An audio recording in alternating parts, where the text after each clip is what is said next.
I hadn't planned on anything more than business that morning. The horse auction was just another errand, a simple task meant to fill the gaps in my ranch and perhaps distract me from the quiet suffocation of my own home. I drove in silence, the hum of the truck engine competing with the restless thoughts I tried to suppress. My husband, Daniel, hadn't said much before I left. He rarely did anymore. Our conversations had become transactional, clipped exchanges about bills, schedules, and chores. The warmth that once anchored us had cooled into something more brittle, something I tried not to look at too closely. The auction grounds were already buzzing when I arrived. Dust swirled in the late morning sun, the air thick with the scent of hay, sweat, and anticipation. Men shouted bids, horses stamped impatiently, and deals were struck with firm handshakes. I slipped into the crowd, blending in among the buyers, sellers, and curious onlookers. My eyes scanned the pens, searching for a sturdy gelding, nothing more. And then I saw him. He leaned casually against a wooden post at the far end of the corral, a figure carved out of sunlight and shadow. The cowboy's hat tipped low, shading sharp eyes that tracked the horses with quiet authority. His jaw was dusted with stubble, his shirt worn and sun-bleached, and his boots bore the scuffs of hard use. He didn't look like the others who hustled for deals. He looked like he belonged, as if the land itself had claimed him. I told myself I was only admiring his confidence, his competence. But the truth landed hard in my chest. I noticed him in a way I shouldn't. A way that betrayed the vows I'd made and the man I'd promised to love. My gaze lingered too long, and when his eyes finally met mine, it felt like a tether snapping into place. I turned away, quickly, pretending to study the animals. Still, I felt his presence, the weight of it pressing against my thoughts. I told myself to focus on the task. Daniel would expect me to come home with a purchase, something useful, something that justified the trip. But no matter how I tried, my mind drifted back to the cowboy. A voice cut through the noise behind me. Looking for something in particular? I spun slightly and found him there, closer now, his hat pushed back just enough to reveal a pair of eyes, so piercing they seemed to see through my practiced composure. Yeah, I said, clearing my throat. Something reliable. Strong enough for work, but calm enough to trust. He smirked faintly, the kind of expression that suggested he'd heard that line 100 times before. Plenty of horses here fit that bill. Question is, what are you really looking for?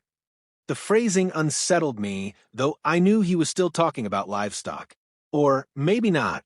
His voice carried a quiet drawl, unhurried, as if he knew the effect it might have. I shifted my weight, feeling suddenly transparent.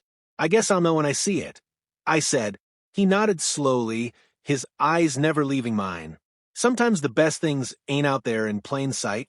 Sometimes you gotta step inside to find what's worth keeping. It could have been nothing, just a turn of phrase, the kind of wisdom cowboys like to toss around. But the way he said it made the air between us heavy, charged with something I couldn't name. I forced a laugh, though it sounded thin. You sound like you're selling more than horses. That smirk again, softer this time. Maybe I am. The auctioneer's voice rose over the crowd, calling out bids, but I barely heard it. The world around us seemed to fade, leaving only his gaze steady and unrelenting. A dangerous curiosity bloomed in me. Curling against the guilt I carried like a second skin. Come on, he said finally, tilting his head toward a narrow path that led away from the pens. Why don't you come inside? I'll show you something better than what's out here. My breath caught, the words settling into me like a stone dropped in water. Every instinct screamed caution. I thought of Daniel, of the promises I had already bent in thought, if not yet in action. But beneath the fear was a thrum of longing, fierce and undeniable.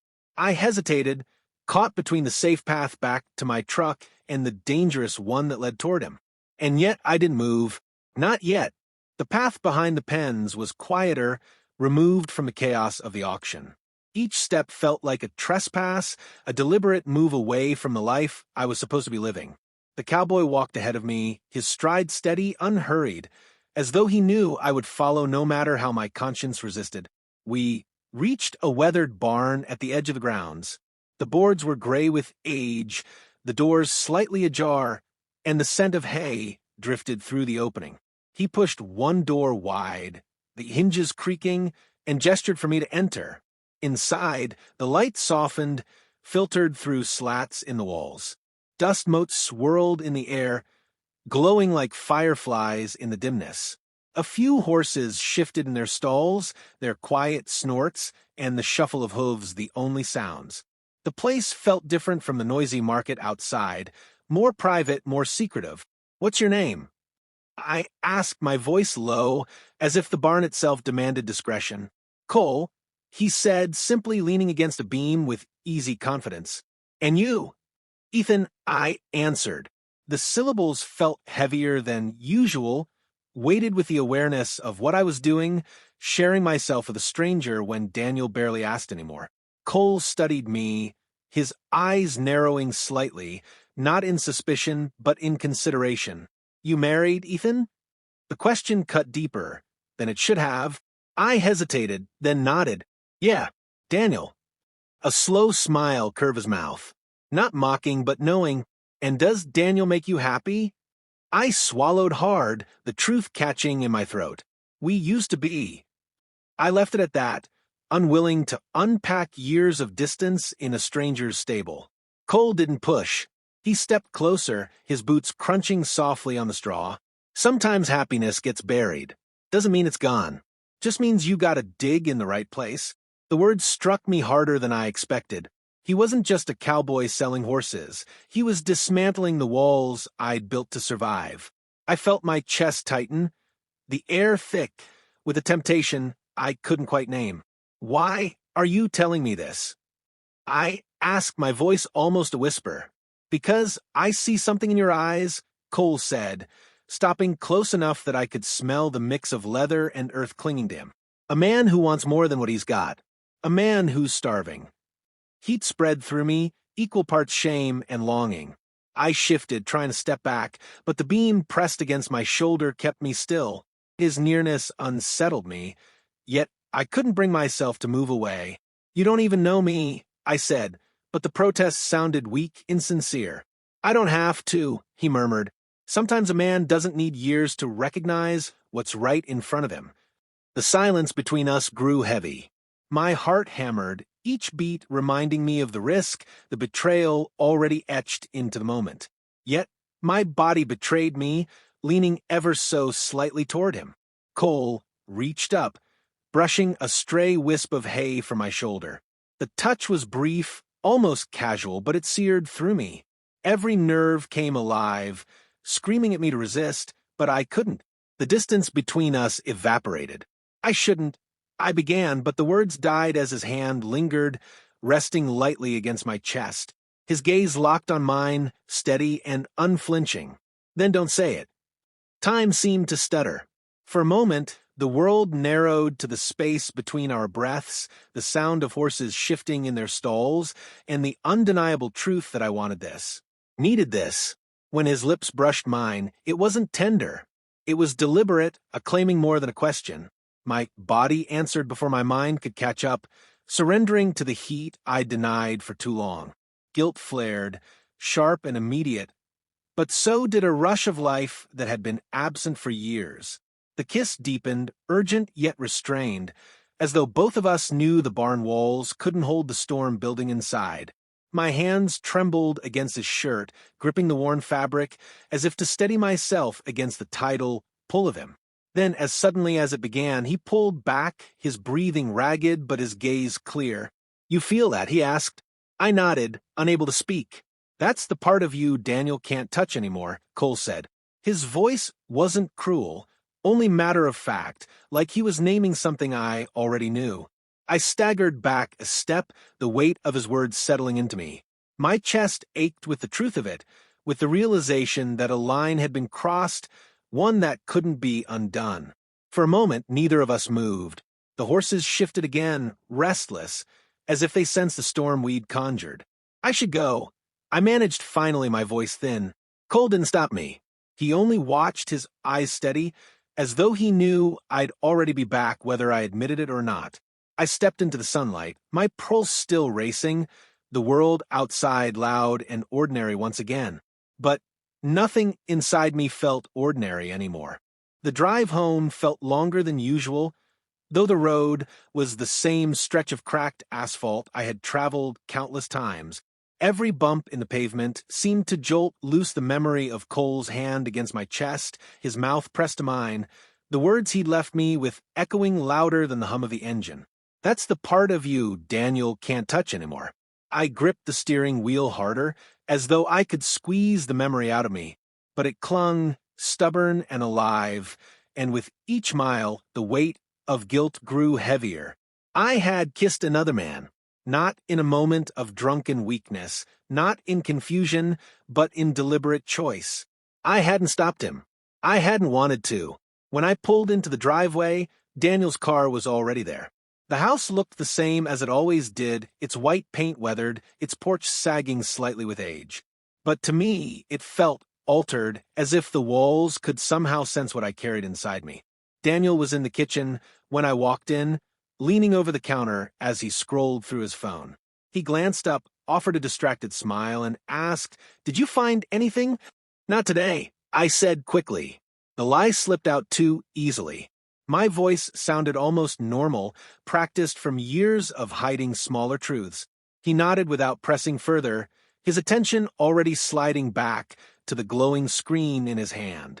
I stood there for a moment watching him. The man I had once loved so fiercely now felt distant, unreachable, a shadow of what we had been.